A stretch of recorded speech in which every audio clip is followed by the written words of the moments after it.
Well, good evening, everyone. I'm Dan Maries, and thanks for joining us for this 13 Plus live streaming. Now that the COVID pandemic is over, more public school students are now having to pay to eat. That's leaving families scrambling to find money to make sure their kids can eat.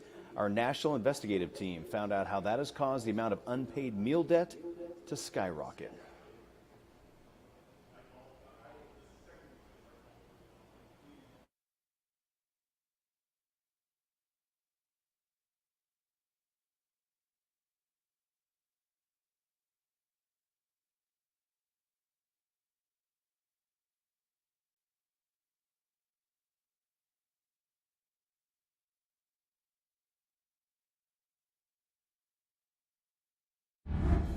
Schools across the United States are facing a crisis when it comes to feeding students. During the pandemic, every public school student could get free meals in their cafeteria. That's ended, and now parents in some districts are struggling to afford the expense. It's estimated nationwide that unpaid student meal debt is more than $19 million. And that's a conservative estimate from the School Nutrition Association. Reporter Kristen Crowley shows us the growing problem, the rising costs, and the push for free lunches to return. This is very important. High school freshman DeJuan Strickland doesn't worry about where his next meal will come from, but he remembers a time when he did. I was very hungry and it was hard to go through school that day because I had nothing to eat.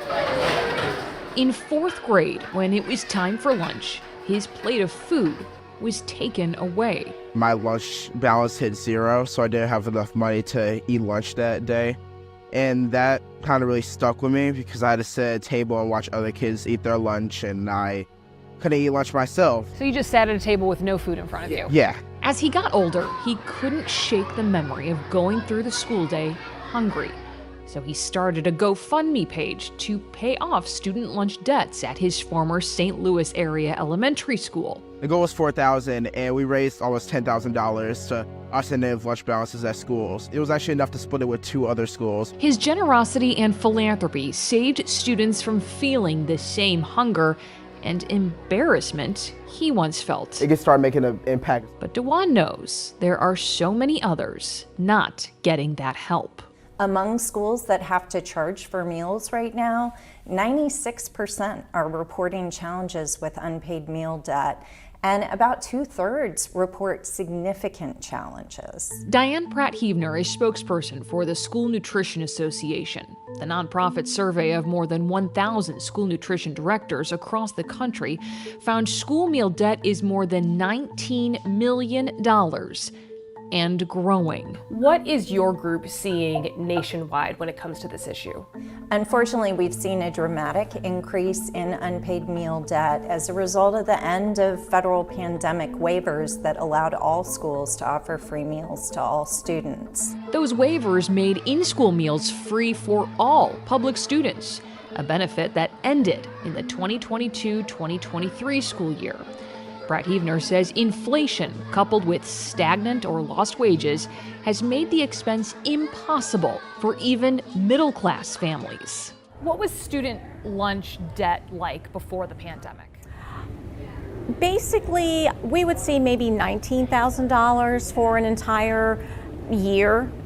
For the whole district? For the whole district. Lori Dinella, the nutrition director for Lee's Summit Schools in Missouri, says the debt for its 25 buildings this year? We're right at $10,000, and we've been in school for 10 days, so we're accumulating about $1,000 worth of debt a day. So in theory, it could be $172,000 in debt by the time the year's over.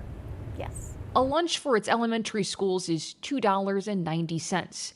For its middle and high schools, $3.10.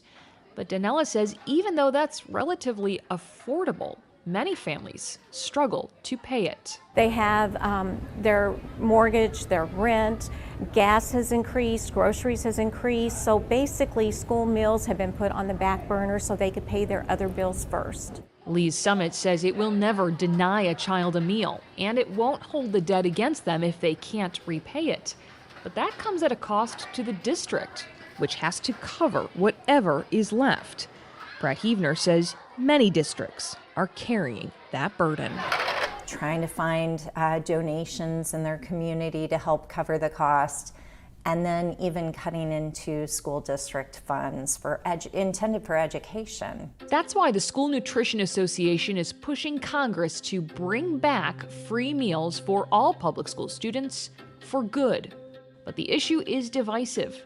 Democrats in Congress have tried to bring back universal school meals permanently, but as of late 2023, the bill has no Republican co-sponsors. The Republicans' budget proposal wants to eliminate free meals for all students, saying school lunch and breakfast programs are subject to widespread fraud. If it doesn't happen on a federal level, each state could make the move.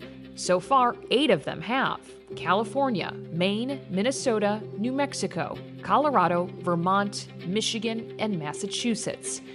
It's a change lawmaker Brian Seitz of Missouri wants to see happen, and he is an unlikely advocate for the measure. I think they found it unusual because I am a fiscal conservative, but this has something to do with children. Representative Seitz is a Republican in a heavily Republican state.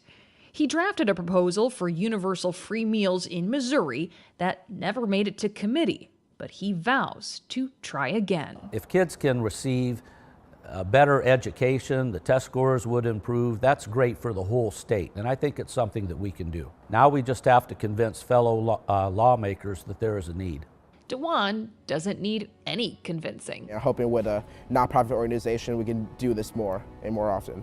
He's continuing efforts to raise money for students, even if lawmakers won't, because he says in the end, children are the ones paying the price. They can't help it. They don't have like a job that they're paying, like they can pay it off and stuff. They have to rely like on their parents. So as a kid, you're just kind of like really stuck there, and that's not a feeling that any kid should be experiencing at all.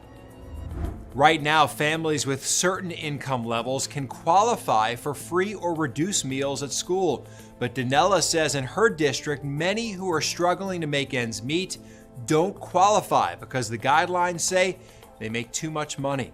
She encourages people to call their local legislators and voice their concerns for feeding children.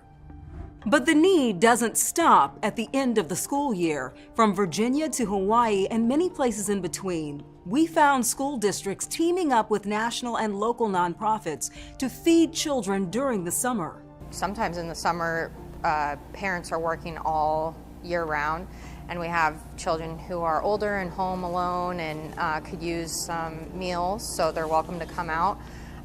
Sometimes there's families who could benefit from having the free meals available to them. To find a summer meal program near you, head to the U.S. Food and Nutrition Services website at fns.usda.gov/meals4kids.